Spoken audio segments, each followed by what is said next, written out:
Hi, everyone. Welcome to 30 Minutes Rising in Consciousness and Mindfulness.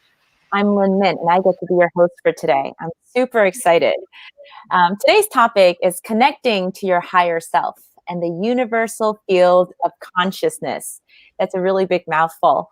And we have Daniela Mattos here with us. She's a Kundalini Yoga and Meditation teacher, and I can't wait to pick her brain about stuff. I have questions myself. So welcome, Daniela. Hi, Lynn. Welcome. Thank you. Nice to see everybody again. I know, right? And I did it wrong. That's Daniela, and I'm here with our friend Lincoln.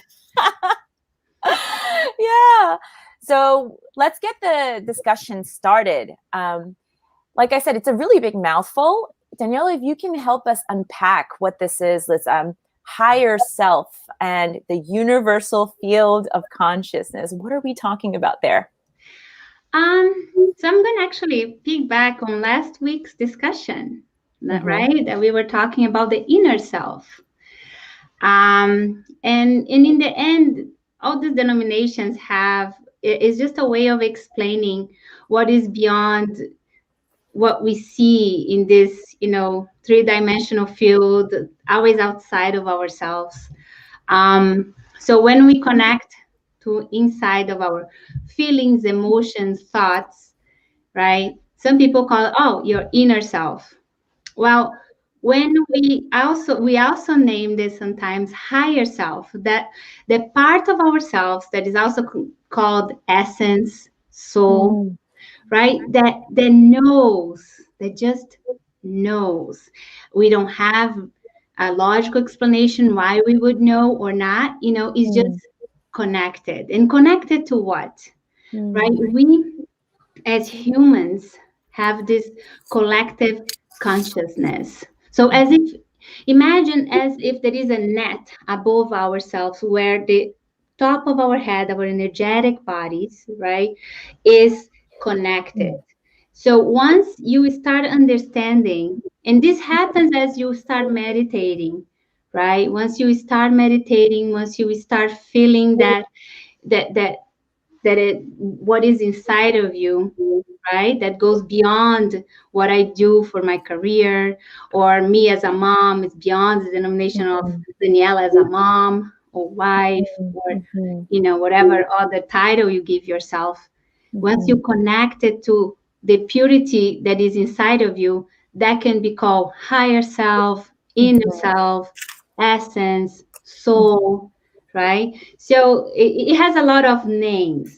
And as I said, the field of consciousness would just be as if you imagine a big net above all of us here, that we are all connected through this energy that lives inside of you, because the human body is purely energy in the end of the day, right?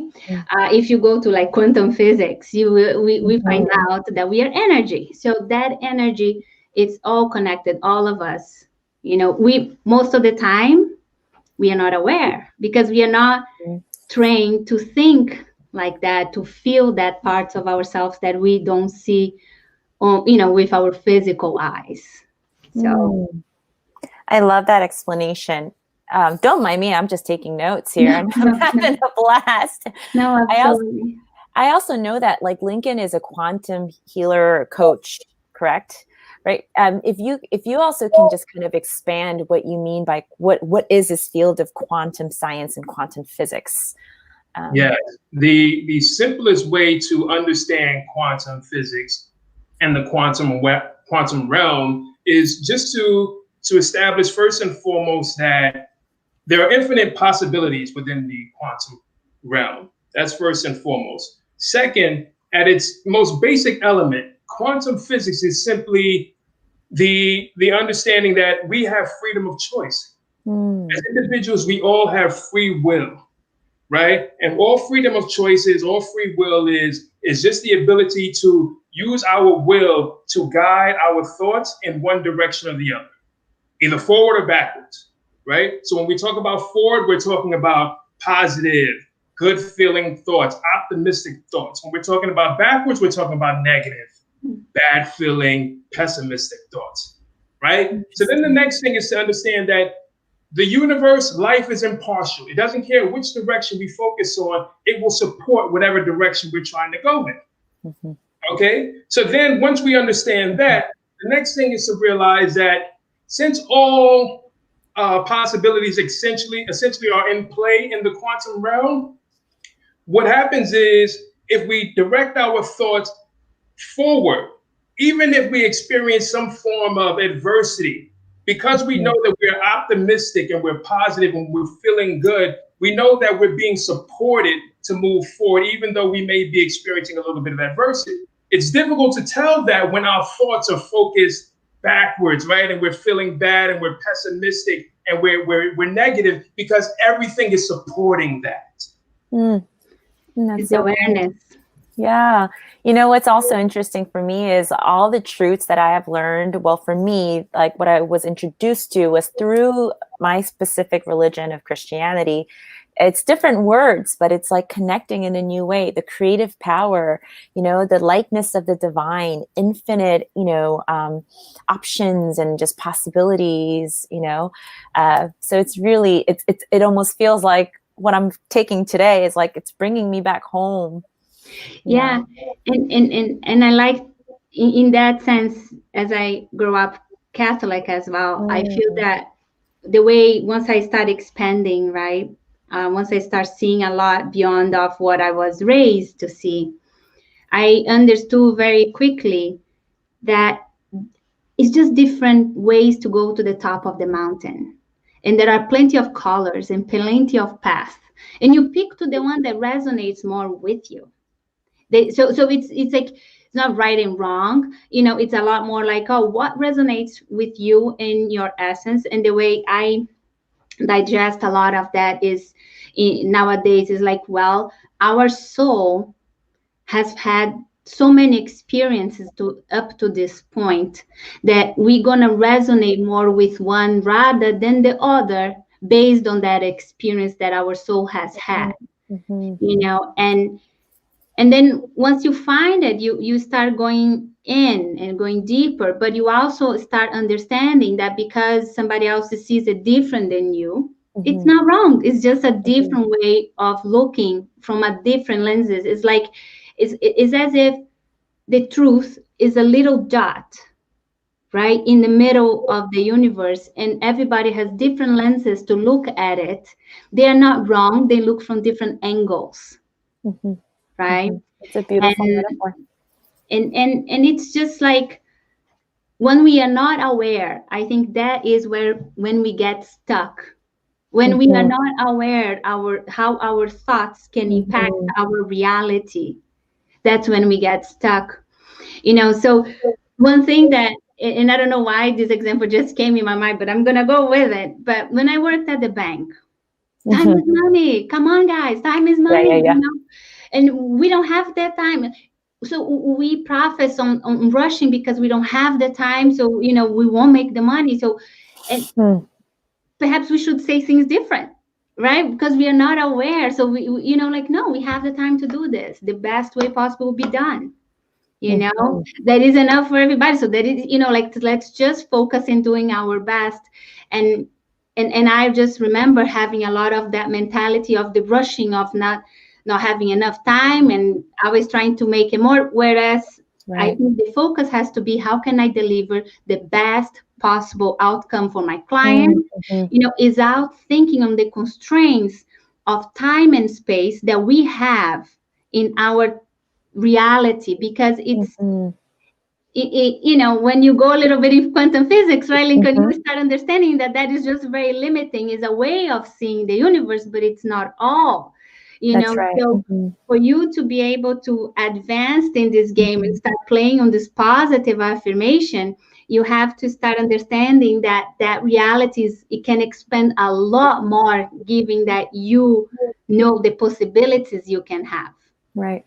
Daniela, what you're reminding me of is like this idea also in psychology of self-fulfilling prophecy, right? You know that saying, like, whether you think you can or whether you think you can't, you're right.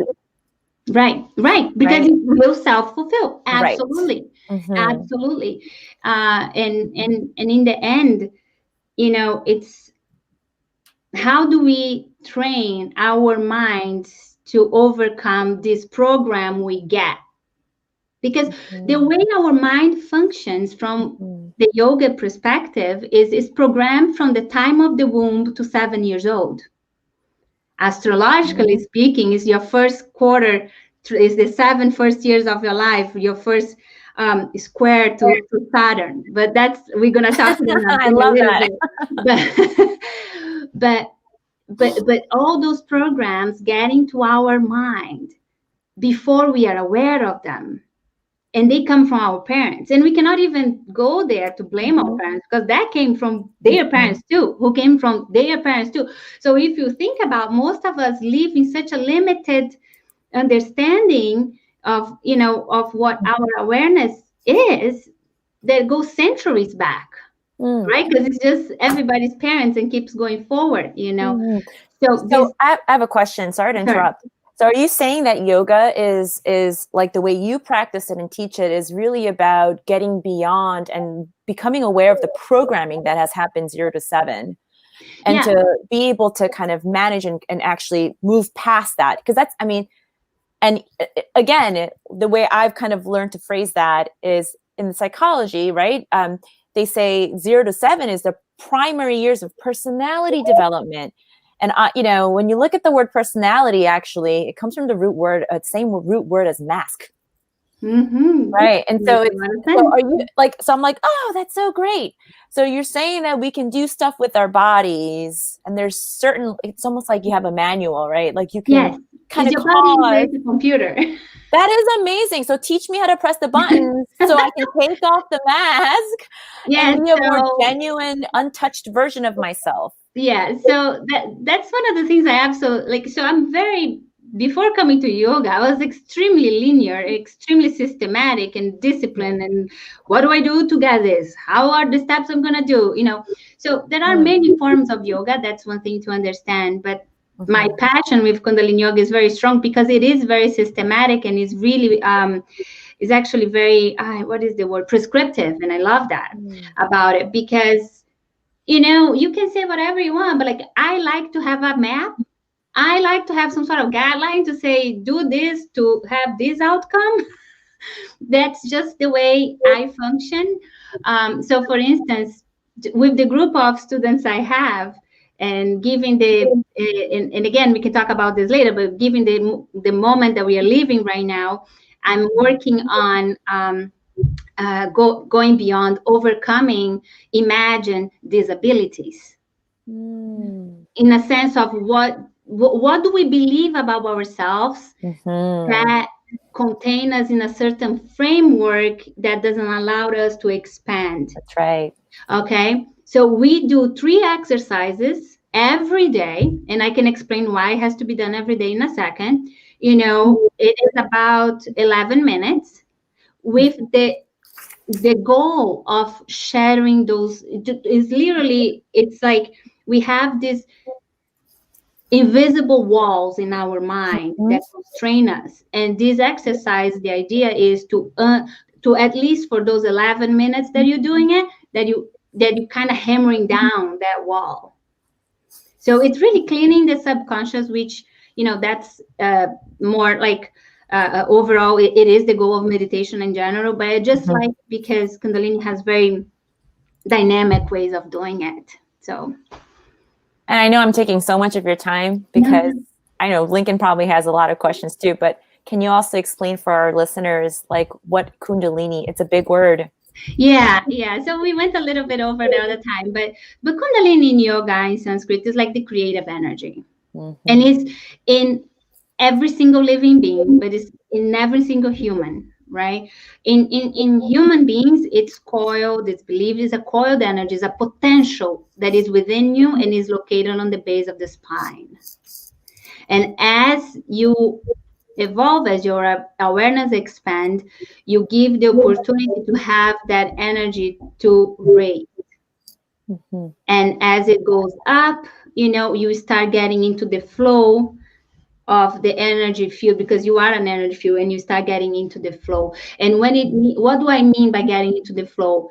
getting connected to your higher self aspect, right? To your essence, because through that you connect to your purpose. You know why you're here. You know what you know why you came here and what you need to do, and then you take your decisions more intuitive, like in an intuitive way.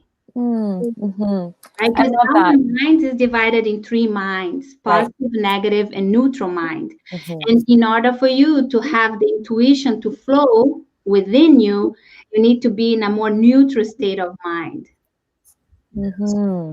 And Kundalini is that energy, and Kundalini Yoga would be the practice to activate that flow.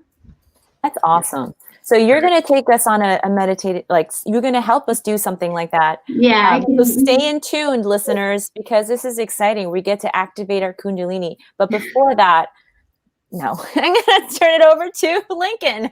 Yes, I wanted to circle back to something that Daniela said earlier before I asked the question. But she mentioned this fact that our spirit, our soul has been here over many lifetimes and has been gathering information and cultivating skills that are meant to prepare us for our journey. And one of the best movies about this is a movie titled Deja Vu, starring Denzel Washington.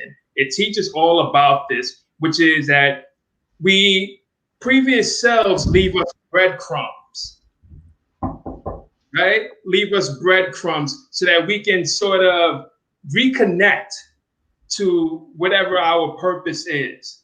I hear people all the time, they ask me questions about how do I find out what my purpose is? How do I find out what I'm meant to do? And Daniela mentioned that there's no right or wrong. There's essentially alignment and lack of alignment. Right. And we can feel that when we're out of alignment with our higher self, when we're not connected to that universal field of consciousness, and we're not fulfilling our role within the whole. Mm-hmm. Okay, so the goal ultimately is to find that alignment. When you find that alignment, keep tapping into it and keep moving with it, because that is ultimately what is going to guide you to whatever it is that you're meant to do. There'll never be some blazing sign saying, yeah, this is it. You know, this is what you're here for. It's not going to happen. Right? No. It's just about, you were looking for it, Lynn? I was just a little bit. Just a little bit. It's just about being able, as we're talking about, connecting to the inner self, that higher consciousness, right? That is ultimately divinely guiding us to where it is that we have been building up the skills, and we've been cultivating the skills to be able to carry out at an expert level. Get to my question, Daniela. We've got a solar eclipse coming up, right? Yes. So I wanted you to briefly explain to the audience what is the spiritual significance of a solar eclipse, and what are some of the things that we can do to essentially capitalize on an eclipse? Right. So before that, I'm just going to open a parenthesis, because I want to share that up to 2016, I thought astrology was a pseudoscience. And as a biotechnologist background, I was like, whatever. So if astrology is something that still doesn't resonate with you, don't worry, listen and let it go. And maybe another time will resonate with you. That's what happened to me. But basically, eclipses happen usually twice a year, the seasons of eclipse. And in the School of Astrology I study, during the eclipse, the electromagnetic field of Earth shuts down for that period. And then we receive very powerful energy from the deep cosmos. And that's why eclipses are so powerful. And given that right now we are on the node of Sagittarius, which is the sign of wisdom, beliefs, knowledge, and everything that kind of mold us, right? Like what is our mind structure and awareness, in a sense. And is in the South Node, is asking us, the eclipse of Monday is asking us to shed parts of ourselves that limit us, okay? So that we can expand. Because there will be some other aspect happening on the 21st of December that's going to really kickstart this Aquarian age. And if you don't know, don't worry, I can come here and explain another day. But we are in a special moment, needing to open and expand our minds to what we thought before was just, didn't make sense. And before anything else, I think it's important to do things, if you think this might not resonate with you, I feel like the way to start a journey is always about body awareness. I think body awareness is so important because that's how you're going to start recognizing those signs of, am I in the right path? Am I in the wrong path? If your body is there to guide you, our body is our temple. So it will give you signs. Unfortunately, 90% of us are not connected to our bodies. And that's why we feel that there is nobody with a flag saying, "You're wrong way." Your body is most likely trying to tell you that, but we don't see it, we don't feel it, we don't listen. So that's why body awareness is so important. And once we start doing that, then just really the meditation, the continued meditation, 3 minutes. And I see a question here. We can explain about Kundalini in a second again. But if you meditate 3 minutes, it's enough to start changing your blood biochemistry. So that's how I would start today. Mindfulness, body awareness, scanning, visualization, however you want. Just start doing, because that will allow your field to increase and your capacity to, feel it, perceive it, and have more intuition will increase as well. I just wanted to say that. And with, as you practicing slowly, those 3 minutes a day, you will start seeing things making more sense and start coming down and coming to that neutral state of mind to then perceive reality. Oh, this is happening. Oh, that's happening, and not getting attached to either outcome. And really in this eclipse season, we are going to the next one on Monday. Take time to what I just shared with my students today was self-care, really, because this amount of energy can make us extremely tired, can give us some headaches, and so create a routine of self-care for this weekend and Monday. Take time, extra long showers or baths or massages. Take 3 minutes to meditate and connect, because we are not alone here, right? We are connected to the nature around us, to all living beings. And if you have the time on Monday, right, it's going to be, the peak is going to be around 11 a.m. Definitely connected. And because it's a solar eclipse, it's also a new moon, so it's a time to make intentions. So create an intention and repeat that affirmation, for the next 30 days, because that's the most potent time of these eclipses, for the next 30 days, although the energy lasts 6 months. And let's expand. I think we have just a few minutes left. Oh, so should I address here Alexandra's question? Can I just?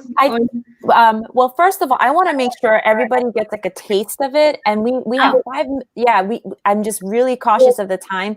I absolutely appreciate this, like, understanding of like how we are all connected, because I don't know much about the science behind it, but I know when like it's rainy, I feel crummy.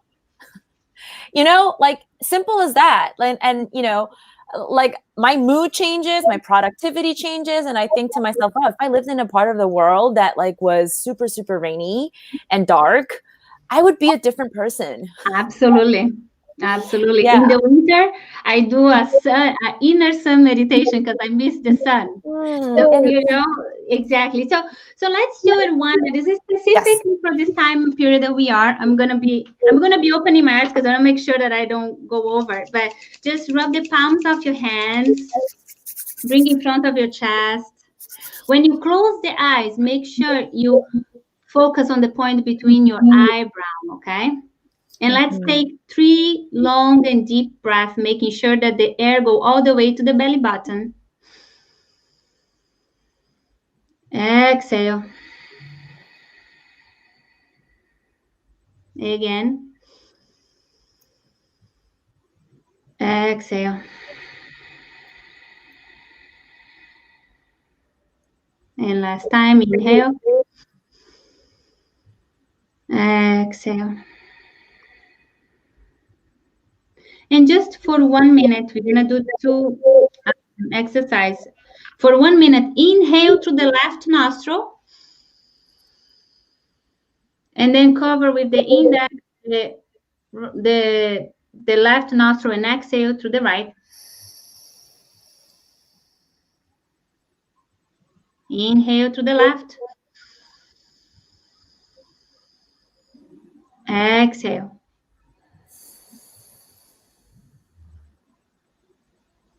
Inhale. And exhale. Now you can open your eyes. You can put your left hand on your chest. The right hand, we're going to have the index finger pointing up, your Jupiter finger. Okay? You close your eyes and focus on the point between your eyebrow. Breathe normally and just listen. Feel your breath coming in and out through your nostrils.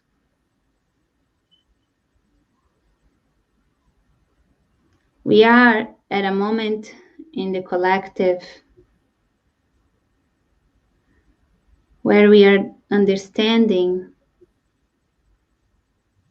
that we have to go beyond ourselves and connect to every living being around us. It's a time to flourish our unique gifts, to serve the collective, to serve this reality. It's a new moment. We are all being invited for the past 8-10 months to go within, because there lie all the answers. The answer is within, because within you there is a whole universe. There is a divine guidance that lives within. It's going through the divine wisdom that lives within that we find our way, our purpose. And we all came with different purpose to serve uniquely the collective.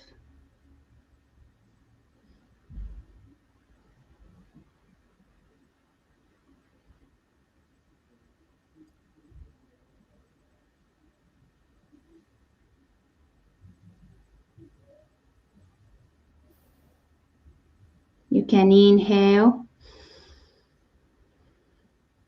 pause, exhale, inhale again, pause, exhale, and last time, inhale, pause, and exhale. Rub the palms of the hands, bring it in front of the chest, and you can just mentally repeat after me. I'm going to just close with a mantra which is called Sat Nan, which means truth is my essence, the truth that is within us. Inhale. Sat Nam.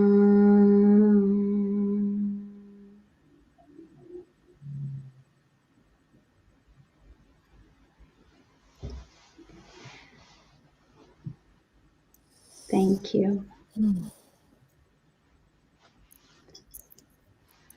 Thank you for that. You're welcome.